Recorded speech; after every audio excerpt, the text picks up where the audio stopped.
मी कधी कधी खरंच विसरून जाते की तू जॉब करतेस. म्हणजे कसं आहे, राजवाड्याच्या घराण्यात तू पहिली सून आहेस जी नोकरी वगैरे करतेस.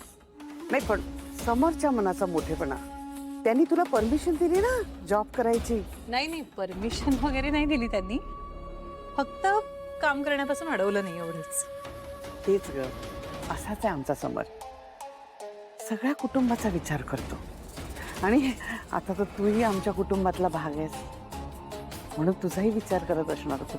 मीही तशीच आहे, कुटुंबाचा सतत विचार करणारी. पण सॅड, म्हणजे कधी कधी त्याचे काहीतरी वेगळेच परिणाम होतात नाही का? हो, पण म्हणून आपण प्रयत्न सोडायचे नाहीत असं मी ठरवलंय. म्हणजे आपण बी पेरत राहायचं, झाड उगवेल, कधीतरी वाट बघायची. ते कधी उगवेल ह्याचा विचार नाही करायचा, चांगलं वागत राहायचं. म्हणजे असं मला वाटतं. हा, खरंच कौतुक आहे तुझं. किती छान विचार करतेस तू. म्हणजे बघ ना, आता रोहन आणि अधीरासाठी पण किती धावपळ केलीस ना तू. त्यांचा संसार मोडू नये यासाठी मी काहीही करेन काकू. मला खरंच आनंद होईल. माझ्या मुलीचा संसार सावरेल. खूप खूप आनंद होईल मला. म्हणजे काय, कुठल्याही चांगल्या आईला आनंद तर व्हायलाच हवा. आई चांगलीच असते स्वानंदी. आई कधीच वाईट नसते. असंच मलाही वाटायचं.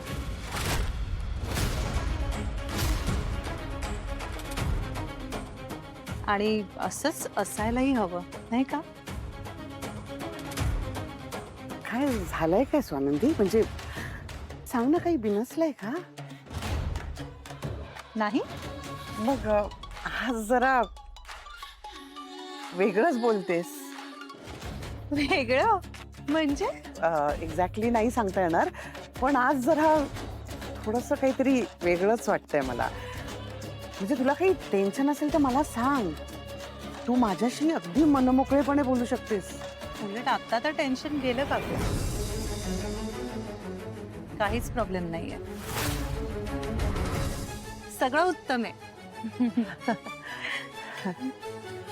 स्वानंदी, इथे काही लागलंय स्वानंदी? एक मिनिट असं बघ. एकच मिनिट. हा, कुठे अह, गेलो? गेलं. ठीक आहे आता. ते काय ते चल, मी येते. मी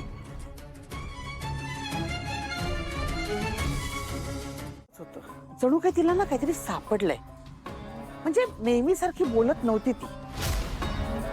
तिच्या बोलण्यावरून मला असं वाटत होतं की तिच्या डोक्यात काहीतरी शिस्त आहे. मला नाही वाटत मम्मा असं काही असेल. म्हणजे बेसिकली आहे ना, दादाच तिच्याशी नीट वागत नाहीये आणि तिला चांगलंच कळलंय की या घरात तिला कोणीही किंमत देत नाही. आणि दुसरी गोष्ट म्हणजे ती इतक्यांदा तोंडावर पडली आहे ना, तर असे काही उद्योग ती करणार नाही. तिची हिंमत खचली असेल. कसं आहे अप्पी, मी जर तिचा चेहरा पाहिला नसता ना, तर तुझं हे बोलणं मला कदाचित पटलं असतं. पण नाही. आज तिच्या चेहऱ्यावर, तिच्या बोलण्यात एक प्रकारचा विलक्षण कॉन्फिडन्स होता. जणू काही ती मला चॅलेंज करत होती. बरं, तुला काळजी वाटत असेल ना, तर मी नजर ठेवेन तिच्यावर. अगदी 24 तास नजर ठेवेन. तू काळजी नको करूस. नजर तर ठेवावीच लागणार. अगदी 24 तास. कारण अप्पी, आपल्याला जे हवंय ना, तेच कदाचित तिलाही हवंय. राजवाड्यांच्या प्रॉपर्टीची मालकीण झालीये ती. मला नाही वाटत हे हातात आलेलं ऐश्वर्य ती इतक्या सहजासहजी सोडेल. तिच्या डोक्यात नेमकं काय शिस्त आहे ना, हे आपल्याला कळलंच पाहिजे. पाणी लागतं प्यायला, माहिती आहे ना? हो, मी मग नुसत्या पाण्यासाठी एवढा वेळ वाट बघायची मी? नाही सर, मी येतच होते, तितक्यात तुम्ही स्वतः आलात. यावं लागलं कारण या घरातल्या नोकरांना अक्कल नाहीये.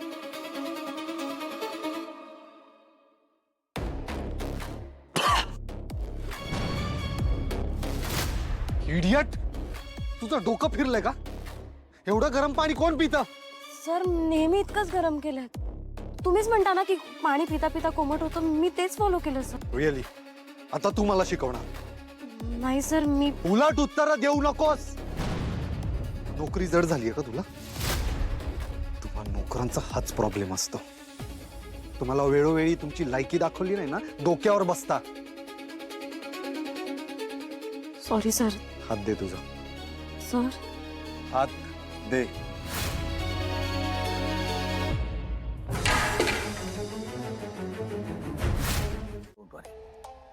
तरी पण काळजी वाटतेच ना रे. म्हणजे घरात एवढं सगळं होत असताना परिणाम होतोच ना आपल्यावर. इतक्या विचित्र गोष्टी घडतात घरात. त्यात आता आपल्याला मोठा निर्णय घ्यायचा आहे. मोठा निर्णय? रोहन आणि अधिराच्या बाबतीत काय करायचं ठरवलंस तू? म्हणजे स्वानंदीशी काही बोलणं झालं का तुझं? स्वानंदी मॅडमशी काय बोलायचं? रोहन आणि अधिरामध्ये जे काही गैरसमज होते ते दूर झाले आणि पुढे काय करायचं ते त्यांचं ते ठरवतील ना. आणि जेव्हा अधिरा रेडी होईल तेव्हा तिला परत एकदा वाजत गाजत सासरी पाठवून देऊ. परत तिथेच? हो मग. पण आता कसं वागायचं नाही हे तिला कळलंय ना. आणि रोहन असेल की तिच्या बरोबर. हे बघ, रोहनच्या बाबांची गॅरंटी काकू मी देऊ शकतो. ते अतिशय चांगले आणि समजूतदार ग्रहस्थ आहेत. आणि शिवाय अधिराच्या म्हणण्याप्रमाणे त्यांच्याशी तिचं खूप चांगलं जमतं.